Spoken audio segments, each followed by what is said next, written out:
ubiquémonos en el contexto. Ayer, a la salida en estampida de una discoteca aquí en el Distrito Federal, 12 personas muertas. Tiene que ver con lo que estamos hablando. Intervino la policía en un operativo de 3,000 personas en una discoteca sin control, salen en estampida 3 policías muertos y 9 jóvenes, 3 adolescentes. Entonces de eso estamos hablando, esos son los hechos que vamos a tratar de abordar. Entonces vamos a ver de qué estamos hablando de los hechos. ¿Cuáles son características globales? Acordémonos que conflicto, posconflicto, preconflicto, estamos manejando algunas características similares. Uno, altos índices de violencia.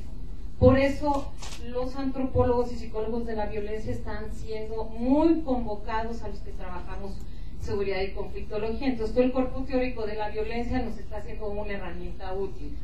Robo, secuestro y homicidio, visibilización, aumento del femicidio, eso está siendo muy notorio en la parte de inseguridad ciudadana, un aumento de delincuencia juvenil, que no voy a problematizar si maras, pandillas, delincuencia juvenil, común, organizada, etcétera. Ahí hay todo un debate muy fuerte y muy delicado, pero bueno, hay un aumento de jóvenes en conflicto con la ley y jóvenes en riesgo, aumento de tensión social muy fuerte, mucha politización, y aquí hay que tener mucho cuidado.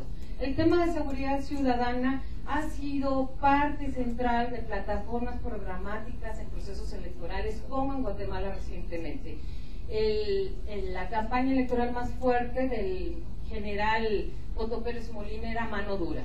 Entonces, igual la oferta de seguridad tiene una alta politización, sobre todo desde la parte mediática y la parte de los imaginarios y la manipulación de los imaginarios, como por ejemplo el componente de los medios. Si nosotros vamos a los noticieros, si nosotros vamos a todo lo que pasa por televisión y los medios masivos, tenemos un alto componente de politización de los temas, ¿verdad? Cuando se ha ido, politización es un término más amplio, no tiene que ver con política o partidos políticos, sino cómo se politiza. Ha habido esfuerzos de ir con los medios para que controlen los temas de violencia, no porque la violencia vende. Entonces, bueno, esto es parte de la politización de un tema, la instrumentalización de los medios y una tendencia a la globalización. Esto es bastante complejo. Todos los que están estudiando la teoría de la globalización están dando aportes de cómo la criminología ya no se puede ver en un espacio cerrado, y la tendencia a la transregionalización de la delincuencia es muy sólida.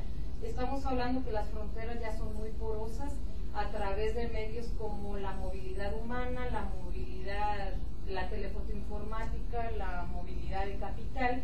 Entonces hay una apertura a lo positivo y a lo negativo, ¿no? Con todos estos procesos de globalización. Esto es como muy general, como para posicionarnos de qué hablamos de inseguridad ciudadana. ¿Qué respuestas ha habido? Entonces en las ciudades hay estas tensiones, hay estos problemas, pero entonces, ¿qué nos hemos encontrado? Yo les puedo decir que subsisten y se retroalimentan dos formas paradigmáticas de atender la conflictividad. Uno, que es la conflictividad, es un problema de violencia. Lo vemos muy sólido en las culturas autoritarias herederas de las guerras, como en Guatemala. Entonces la violencia es una lógica de conflicto a la que no hay que llegar. Entonces toda la lógica de la prevención del conflicto, la resolución en etapas antes de escalamiento del conflicto, pero fundamentalmente refuerza la cultura autoritaria, que tiene que ver con lo del orden público y la visión estatocéntrica de la seguridad, que ayer nos hablaba Arturo.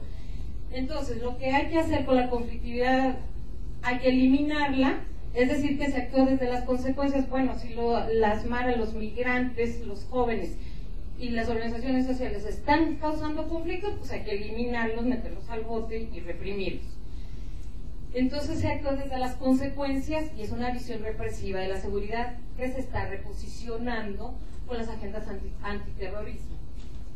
Y la otra visión impulsada desde los derechos humanos, la gobernabilidad democrática, la gente que trata de impulsar la seguridad ciudadana, que trata de revertir efectos nocivos de los conflictos. La legalidad de los conflictos es muy rica en conflictividad de todo tipo.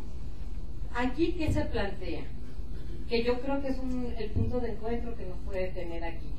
La conflictividad debe gestionarse y actuarla desde sus causas estructurales, imaginarias, culturales, etc. Entonces, esto sí nos lleva al paradigma de la visión ciudadana de la seguridad. Yo quisiera compartir que, adelantándome a algunas conclusiones, podemos mencionar que el punto de inflexión entre ambas es el paradigma de la naturaleza humana y de los derechos humanos. Un poco para ver, más respeto o menos respeto a los derechos humanos. Por ahí ha ido mucho del debate de estas visiones de la seguridad. ¿En qué podemos aterrizar la visión represiva de la seguridad? Privilegia la reactividad, privilegia la represión, atenta contra los derechos humanos, compromete el Estado de Derecho, hay una alta politización y desestima condicionantes estructurales. Entonces, detrás de esto hay un supuesto. ¿Y cuál es el supuesto? Que las seguridades son un problema de orden público y se garantiza con un control absoluto de la conflictividad y cualquier medio es justificable.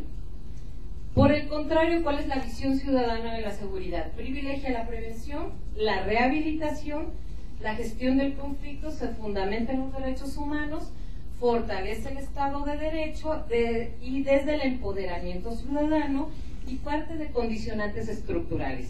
¿Cuál es el supuesto en este caso? Que la seguridad ciudadana como gestión de la conflictividad es útil para la prevención de la violencia. Porque al final, ¿qué es lo que ha empezado a vincular lo de conflictividad y lo de seguridad ciudadana? Los indicadores de violencia. Tal vez no es bueno, es una visión muy reduccionista, pero es donde empezó la preocupación. Está bien que haya conflicto porque no llegue a la violencia, y muchas veces se está empezando a usar el indicador de violencia, que además hay un debate, los que trabajan violencia, yo no soy experta, me estoy aprendiendo del tema, pero los que trabajan violencia tienen dificultades para definirla, cuándo es buena y cuándo es mala la violencia, o sea, nunca es buena la violencia. Pero entonces, ¿cuántos muertos tiene que haber en una ciudad para decir que hay un desescalamiento del conflicto? Entonces, cuando ya se habla de 18 muertos diarios, como estamos teniendo ahorita en Guatemala, pues sí, ya es grave, porque es más que en la época del conflicto que eran 10 muertos diarios. A esos niveles nos está llevando la discusión, ya de números, de cuantificar la violencia en índice de muertos. Entonces, si hay un muerto al año, pues no hay mucha conflictividad. Pero si hay 10 diarios, entonces sí. Entonces, yo problematizo todo esto porque son los temas que nos están acercando a ver qué es lo que nos preocupa. La seguridad ciudadana al final no solo es cantidad de robos y de extorsión, sino la violencia de todo tipo.